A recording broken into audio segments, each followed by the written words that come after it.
The Boston Celtics top the Hornets here in Charlotte. 122-106 is your final score, and I'm Josue Pavon coming at you from inside the Spectrum Center, where Jayson Tatum scored 17 of his 33 points in the third quarter.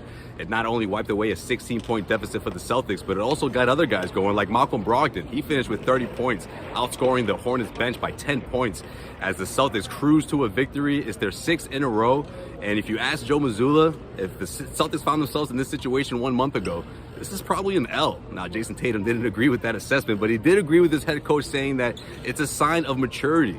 The Celtics got out to a rough start, which was what Joe Mazzulla told us before the game was his fear, that the Celtics had to get out to a better start. Do not let a team like the Charlotte Hornets get going, whether it's from the outside or whether it's from attacking the rim. And the Hornets did a little bit of both throughout that first quarter. Now, the Celtics did get into a shootout with these guys to start. However, when the lead got out to 16, for the Hornets, the Celtics, Joe Mazzulla calling 2 crucial timeouts that really started to rewrite the ship throughout the second quarter, which led to a run that carved their deficit down to 4 heading into halftime. And again, it was really Jayson Tatum, Malcolm Brogdon, and on the other end, it was guys like Al Horford and Robert Williams. I mean, whether it was diving for loose balls, which we saw Al Horford doing, and setting up guys for open shots, hitting down three-pointers, or if it was Rob Williams with the loud finishes, slamming down alley-oops, and just continuing to hold on to that momentum as the Charlotte Hornets just could not get it back throughout the second half. This report is brought to you by Rocket Money. Head over to rocketmoney.com/garden, where you can learn the tools to save money, including getting rid of those subscriptions that you might not even know about yet.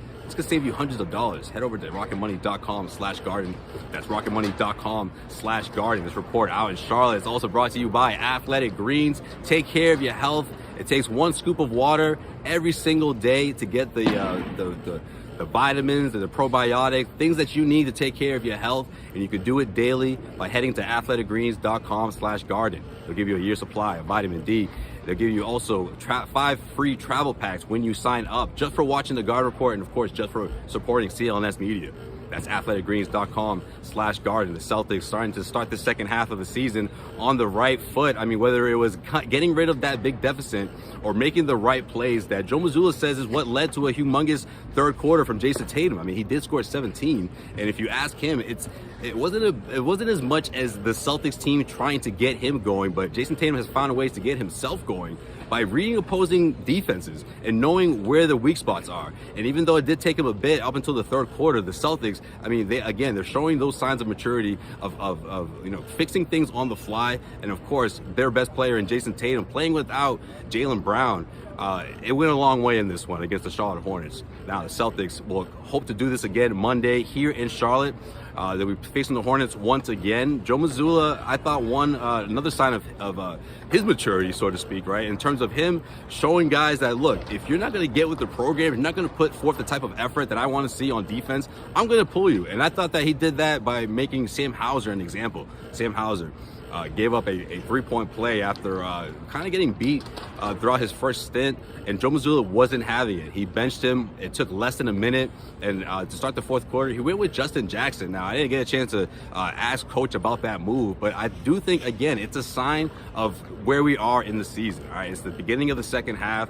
Joe Mazzulla does not want to see the same type of mistakes from his guys, and especially on the defensive end. I mean, it's what triggers the offense. The Celtics continuing to improve on that end of the floor, and Joe Mazzulla showing signs of that in this one. Now, the Boston Celtics once again are going to try to make it another W here in Charlotte when they take on the Hornets. Martin Luther King Day, and this segment is also brought to you by HelloFresh. Head over to HelloFresh.com/garden21. You can sign up for 21 free meals. And let me tell you, man, this food, it is delicious. Whatever you're into. You want to go the protein route. If you're a vegetarian, if you're more of a pescatarian, you want to get that fish vibe, get those seafood plates that are going to really impress your significant other or anyone else you want to have over. I'm telling you guys, this is a really good date night. I mean, whoever you're seeing, cooking some food, putting together the recipe and making sure that the food comes out in less than an hour. Trust me, HelloFresh has got you covered. Head over to HelloFresh.com/garden21. That's HelloFresh.com/garden21, where you can sign up for 21 free meals. That's going to do it for me here in Charlotte. The Boston Celtics will look to beat the Hornets again, but your final score here at the Spectrum Center is 122-106. I am Josue Pavon, reporting for CLNS Media, and I'll see you guys on Monday.